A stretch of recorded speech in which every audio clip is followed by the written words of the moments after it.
Welcome to the How to Heal podcast, the show where we explore real life stories and practical tools to thrive. I'm your host, Lindsay Richter, and through over a 15-year journey of all things healing, I'm here to hook it up. If you're feeling overwhelmed, looking for a deeper connection, or straight up in a psycho-spiritual crisis, I got you covered. Let's unearth your unique elixir to purpose, peace, and progress. Here we go. Whoa. So this weekend, I gotta tell you, I made a mess. They're like, oh, when you're healed, go visit your family and then you'll see how healed you are. Yeah. No matter what, every time I'm around my family, I become the worst version of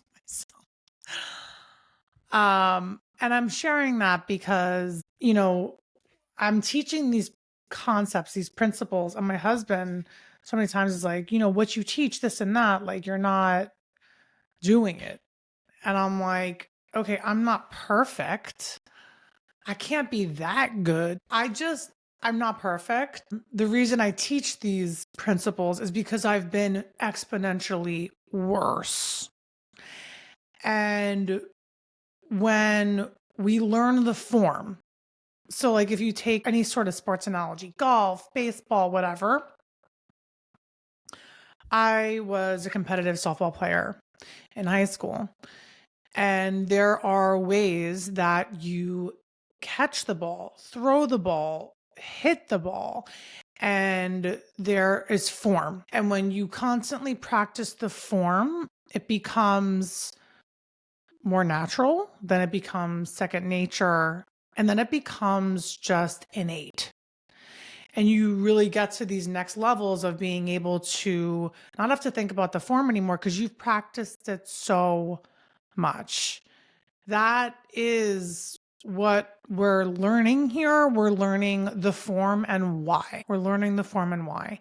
Because when we mess up and when we shake up the snow globe and life seems to be falling apart, and everything is out of control, we have to be able to quickly get back into the form, the groundedness, the place that's going to get us to the point where we can make amends, we can fix things, we can repair.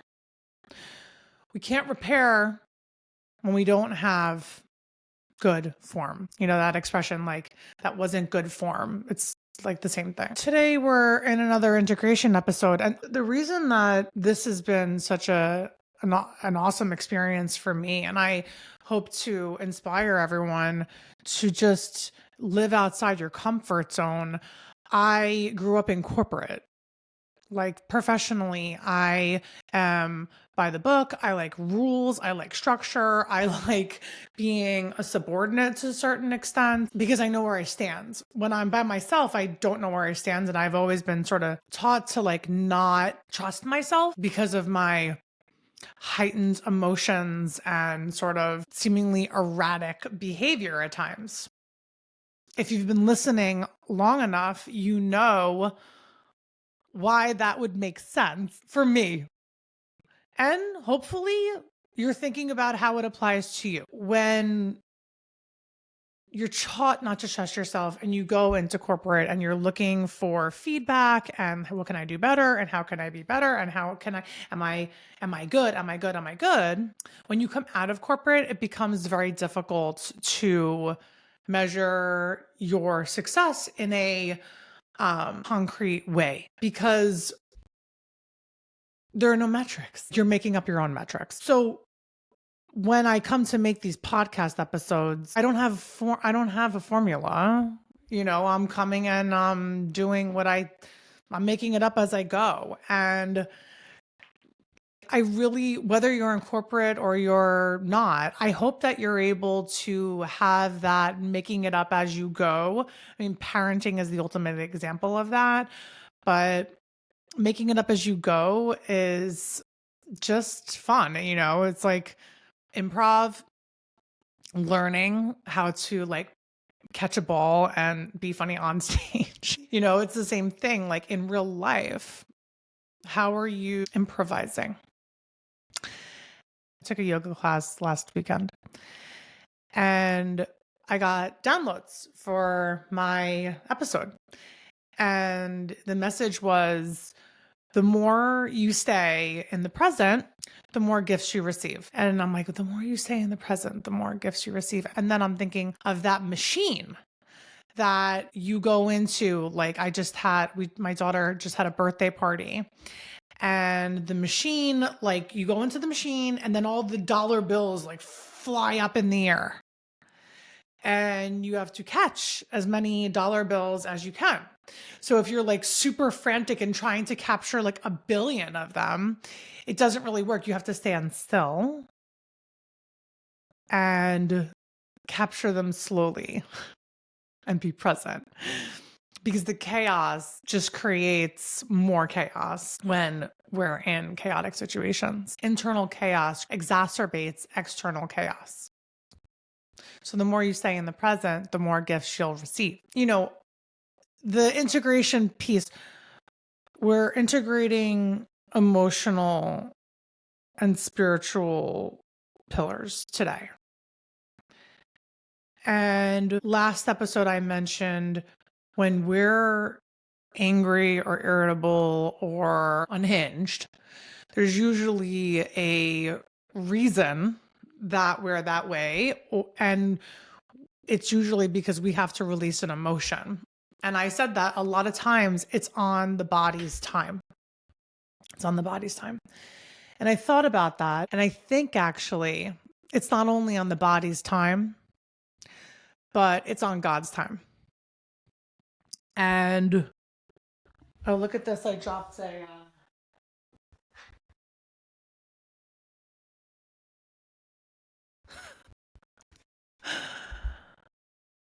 tarot card on the floor.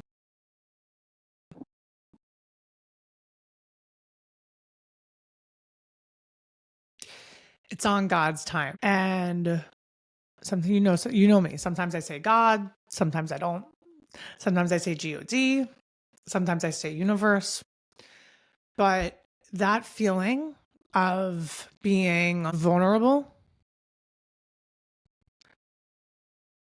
is directly related to how much you are going to allow yourself to receive from God. And when we talk to God, when we pray, and by the way, many times we're praying and we don't even realize we're praying. Our thoughts are prayers. Our hopes, our wishes, our prayers. And that vulnerability is saying, I need help. And sometimes all it takes is a cry and you let it go because you felt held. And sometimes that can happen with your partner. Sometimes that can happen with your family or a friend. But you always, always have it with God. You always have a pillow to lay on with God. And we work so hard to make things happen in our life. And it feels too vulnerable to rely on this concept. But that vulnerability is going to allow you to heal so much more quickly. When you go to a healer and you know, and your soul knows, you're in touch with the higher essence of your soul. You are in touch with the higher vibration of my soul is here to do something that I may not even know what it is yet, but I'm so humbled by that concept. You heal quicker. So get in touch with that level of innocence. Get in touch with that level of innocence. It is there for us because this world is a really crazy place. And not just because of all of the war going on inside and outside of us, but because this world, physical world, is a test.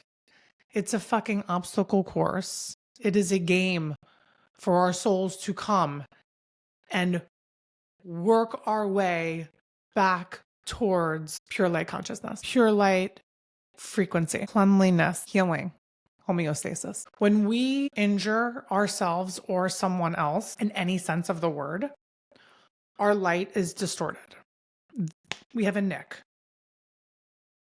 Just think about how many nicks are in the consciousness. We're also growing to the point where our consciousness is elevated more because there are people that are doing good things. There are people that are doing work. There are people that are doing things for the right reasons, because also like there are light workers that are working behind the scenes. It's a dichotomy here. It's very serious, but on the other end, it's not. There are so many people in this world that just don't know any better. They don't know the difference. They haven't heard. They haven't felt. They haven't seen to believe. And that's the part that it's like, it's not a big deal. It doesn't matter. But if you're listening to this, it matters because you know.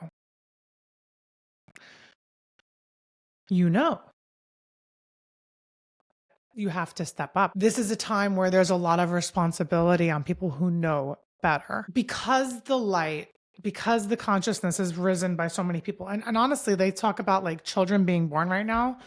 The children that are being born right now are such evolved souls. That's why like all of this junk is coming up in our world. All of these moral principles that are so clearly unacceptable are coming to light, because it always gets worse before it gets better.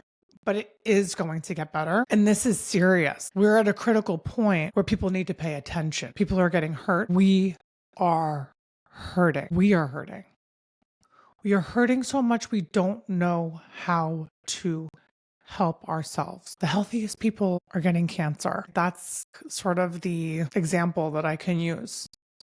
It's a cancer of the human condition. Our soul is always going to be reverberated. Our soul will always be there. Our soul is limitless. Consciousness is limitless. But the gift of life, the miracle of life, is fleeting. I want to just talk also about spirituality and fear. This card that I just picked up off of the floor, I dropped this card. This is my life.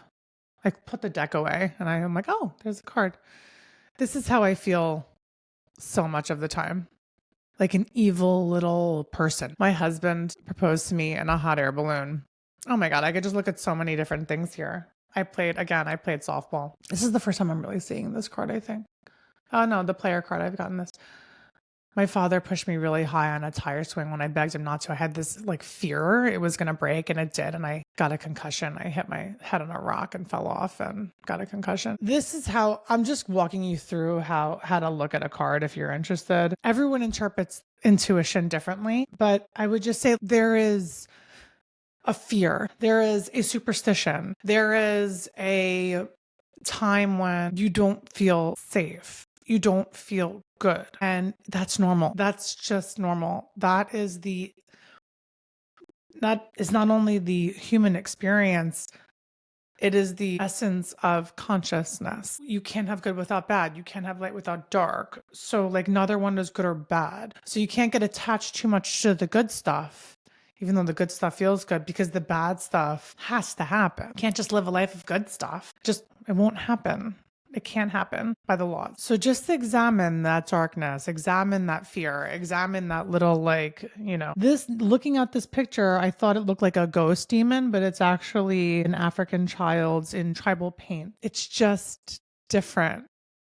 It's not worse. It's just different. This is the first episode that I'm recording with video, and I'm on the verge of tears this entire episode. And this is not how I planned it. I definitely don't want to be on the verge of tears on the first video episode that I post, but it's almost like I'm pleading with, I guess, not only you, but myself. Step up, step up.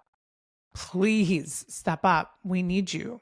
Step up. I hurt a family member this weekend.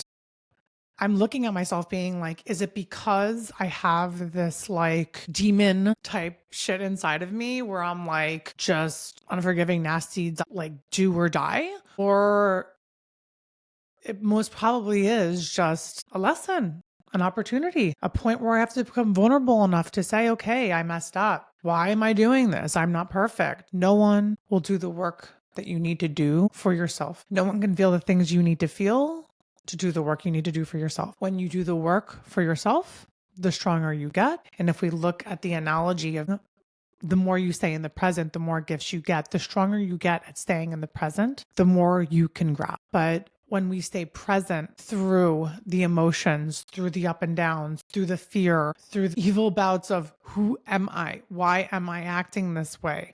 Why can't I control myself? When we stay present, when we listen, we are harnessing our core energetics. I talk about this in this podcast. Go listen to some core energetics episodes if you haven't yet. It'll describe why I started this podcast and what the concept of this podcast is about. We have to work on our core energetics. Our core energetics are directly related to our consciousness. It is back again to the form. We have to master the form. We have to master the form, period. We have to master the form. The form is going to allow us to come back to our physical, mental, emotional bodies so that we could be strong enough to surrender to the spiritual, so that we can harness our core energetics. That's the thesis statement. I want to just say, for anyone listening around the world, I have listeners from all 7 continents.